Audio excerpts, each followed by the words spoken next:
আসসালামু আলাইকুম সুপ্রিয় ভিউয়ার্স, তোমরা যারা 2025 সালে এসএসসি পরীক্ষায় অংশগ্রহণ করেছিলে, তোমাদের যে একাদশ শ্রেণীতে ভর্তির কার্যক্রম সেই সংক্রান্ত কিন্তু একটি নির্দেশনা এবং কি খসড়া নির্দেশনা কিন্তু অলরেডি প্রকাশ পেয়ে গেছে। তো আজকের ভিডিওতে তোমাদেরকে সেই নির্দেশনা এবং তোমাদের ভর্তির তারিখ এবং তোমরা কিভাবে অনলাইনে আবেদন করতে পারবা, অর্থাৎ নিজেরাই কিন্তু তোমাদের ফোন থেকে একাদশ শ্রেণীতে ভর্তির জন্য আবেদন করতে পারবা, অথবা কোন কলেজে ভর্তির জন্য কত পয়েন্ট লাগে এই সংক্রান্তও কিন্তু আমাকে প্রশ্ন করেছে অনেকে।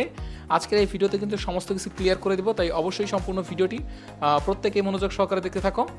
তো একাদশ শ্রেণীতে ভর্তির কার্যক্রম এই মাসে 24 তারিখ থেকে শুরু হতে পারে, এই সংক্রান্ত কিন্তু একটি খসড়া নোটিশ প্রকাশ করেছে, অর্থাৎ এটা কিন্তু কালের কণ্ঠ থেকে প্রকাশ করেছে এবং বিভিন্ন পত্রিকার মাধ্যমে প্রকাশ করেছে যে তোমাদের যে খসড়া যে নীতিমালা রয়েছে, ভর্তির নীতিমালা রয়েছে, সেখানে কিন্তু 24 তারিখ থেকে 24 জুলাই থেকে তোমাদের যে প্রাথমিক আবেদন শুরু হয়ে একাদশ শ্রেণীতে ভর্তির জন্য প্রাথমিক আবেদনের তারিখ হচ্ছে 24 তারিখ থেকে 9 আগস্ট পর্যন্ত। এর মধ্যে কিন্তু তোমাদের যে প্রাথমিক আবেদন সেটা কিন্তু গ্রহণ করা হবে এবং এইটার ফলাফল প্রকাশ করা হবে 21 আগস্টে কিন্তু তোমাদের ফলাফল প্রকাশ করা হবে এবং তোমাদের কলেজ নিশ্চয়ন সেটা কিন্তু তোমাদেরকে করতে হবে যে 24 আগস্টে। এর আগেই কিন্তু তোমাদের প্রথম ধাপের যে ভর্তির কার্যক্রম সেটা কিন্তু শেষ হয়ে যাবে।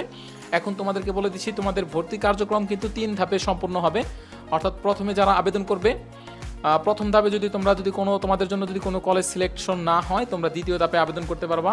দ্বিতীয় ধাপে যদি তোমাদের জন্য কোনো কলেজ সিলেকশন না হয় অথবা তোমাদের জন্য কোনো কলেজে যদি চান্স না পাও, সেই ক্ষেত্রে কিন্তু তোমরা তৃতীয় পর্যায়ে আবার আবেদন করতে পারবা। তো এই ক্ষেত্রেই তোমাদেরকে বলে রাখতেছি, বাংলাদেশের সমস্ত কলেজ মিলিয়ে আসন সংখ্যা রয়েছে প্রায় 33 লক্ষ, আর তোমরা কিন্তু পাশ করেছো মাত্র 13,04,000-এর অধিক শিক্ষার্থী কিন্তু পাশ করেছো, আর সমস্ত কলেজ মিলিয়ে সিট রয়েছে 33 লক্ষ প্লাস। তো তোমরা যদি প্রত্যেকেই ভর্তি হও কলেজে, সেই ক্ষেত্রেও কিন্তু আরও 20 লক্ষ আসন ফাঁকা থাকবে সারা বাংলাদেশের কলেজগুলোতে।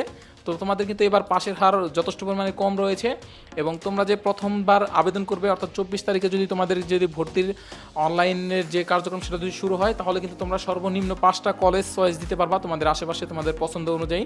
তো প্রথমে তুমি যেই কলেজে ভর্তি হতে চাও সেই কলেজের নামটা দিবা, পরবর্তীতে দ্বিতীয় চয়েসে দিবে, তার পরবর্তীতে তুমি কোন কলেজে ভর্তি হতে চাও সেটা, এবং তার পরবর্তীতে চয়েস লিস্টে এইভাবে তুমি সর্বনিম্ন 5টা কলেজ চয়েস দিয়ে আবেদন করতে পারবা এবং সর্বোচ্চ 10টা কলেজ দিয়ে কিন্তু তোমরা আবেদন করতে পারবা।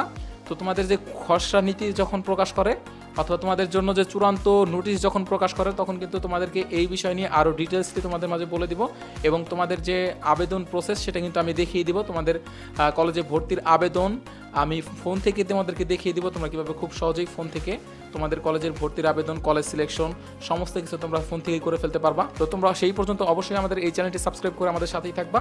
আর সেকেন্ডলি হচ্ছে, তোমরা কোন কলেজে ভর্তি হতে কত পয়েন্ট লাগে অনেকেই প্রশ্ন করেছো, অর্থাৎ সরকারি কলেজে ভর্তি হতে অথবা তোমাদের নিকটস্থ যে কলেজগুলো রয়েছে সেইখানে ভর্তি হতে কত পয়েন্ট লাগে সেই সংক্রান্তও কিন্তু আরও একটি ভিডিও আপলোড হয়ে যাবে কালকের মধ্যে অথবা পরশু দিনের মধ্যে, কিন্তু সেই সংক্রান্ত একটি ভিডিও আপলোড হয়ে যাবে।